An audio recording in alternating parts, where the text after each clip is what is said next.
talk a little bit about how ADB supports digital finance in our development objectives.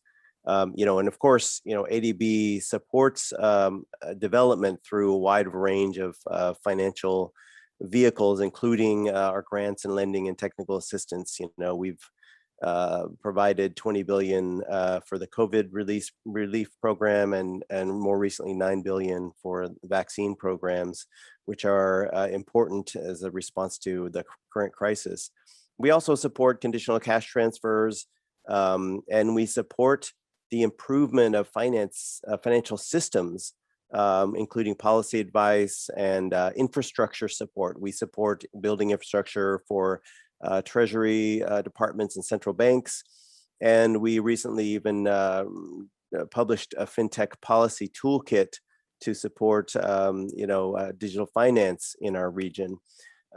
We also support financial innovations, especially in areas where trials and pilots need to be done. One example is cloud banking solution in the Philippines to make sure remote people can have access to finance. Another example is an identity services solution in Papua New Guinea. We try to support a wide range of digital finance because we don't know where the innovation is going to be successful. So we need to basically explore and attempt various different investments. And I would also say that one of the main barriers, as the other panelists have mentioned, for digital finance access is access to connectivity. Without access to the internet, it's hard to have access to digital finance. And we have supported connectivity infrastructure for many years in the region, including investing in submarine cables, investing in new telco operators to increase competition, in supporting policy innovation so that governments can more effectively regulate telco services, and even supporting things like satellite operators for providing remote connectivity and in places where people don't have access to regular mobile networks. So it really requires a wide range, and also to understand that the infrastructure is still foundational. With people who don't have electricity or connectivity, really are there's still very many people in that situation, even in our region. And then I would say, in terms of digital finance, I've worked in digital finance for many years, and I've worked, with many central banks, and for example, with CGAP and many digital finance organizations. And I would say, going back, 10 years ago, the focus was on mobile payments, because people were starting to get mobile phones. And there was this concept that payments would be sort of the gateway to digital finance. And I think that was definitely a good strategy, because it really was a way to get people access to digital finance. But we found that the mobile payments by themselves as a solution really didn't get as much uptake as we were expecting for various reasons. And I think what we've seen now with the rise of e-commerce and services that are digital, like even ride sharing, where people can get digital employment as a driver, or delivery services. And we're finding that digital finance as a key piece of I would say the digital economy has really been where most of the action is.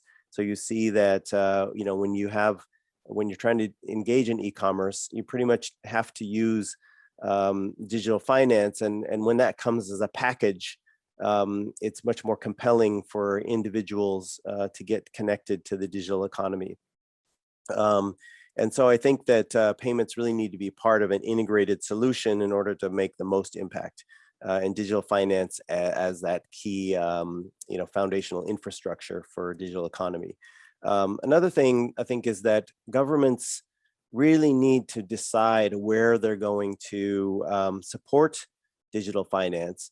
And we've heard, the previous session about the digital ID system, for example, in India, where they have really um, made access to identity a government service. In many cases, that's delivered more by the private sector. And governments can, have to decide where they're going to offer these. Another example is banking APIs. I think, many governments have API standards that require your bank account to be accessible digitally. And this really does open up the digital finance space. Some places the governments are allowing the private sector to take a lead in that, and other areas it's a government requirement.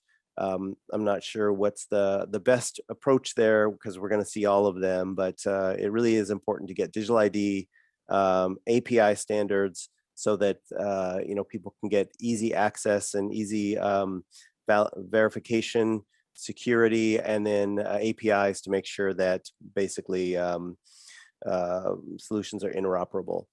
And then I would also say what we see as an emerging area, and our president mentions this, is one of the top priorities, is the idea of privacy and security in the digital arena. And I think digital finance, because it's a highly regulated space, probably has more room for this to be handled appropriately, compared to some of the other digital economy functions. But I do think that privacy and security are going to be higher on the agenda. Customers are really becoming more and more aware of the issues of privacy and security in the digital space. And I think that digital finance needs to be on top of that. One of the main advantages of using cash is the anonymity, and people don't have to worry about their payments being tracked if they're paying with cash. Also, they don't need to be connected to the internet to pay with cash. So we're still a long way from being able to avoid that, with only 50% of the people in our region roughly connected to the internet. Even when we're talking about central bank digital currencies, one of the main advantages could be that it provides a different option for privacy. Governments cannot allow anonymous digital payments, because that would just create too much opportunity for fraud and corruption. But the government could protect citizens' privacy, from the private sector, if they wanted to, through a central bank digital currency. This is something that I think Christine Lagarde has mentioned. I think this is also one of the issues that there's a lot of excitement about cryptocurrencies, but they are also one of the main reasons why we have so much ransomware and sort of, I'd say, corruption issues around around that, because it still represents somewhat of an anonymous digital payment option.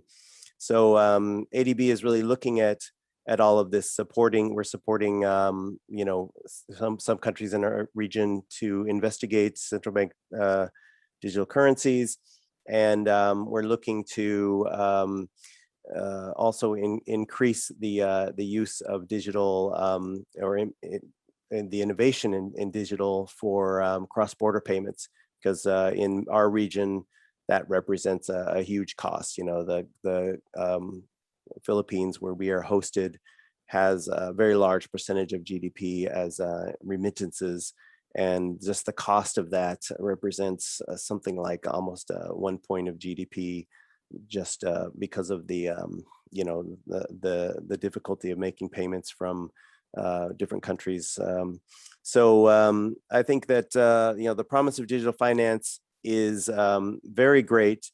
The fact that it's supporting the digital economy, and this is where a huge amount of economic growth is, and we're trying to support that innovation, but while also supporting the sort of the policy and infrastructure that will make it more accessible, and more drive more equality.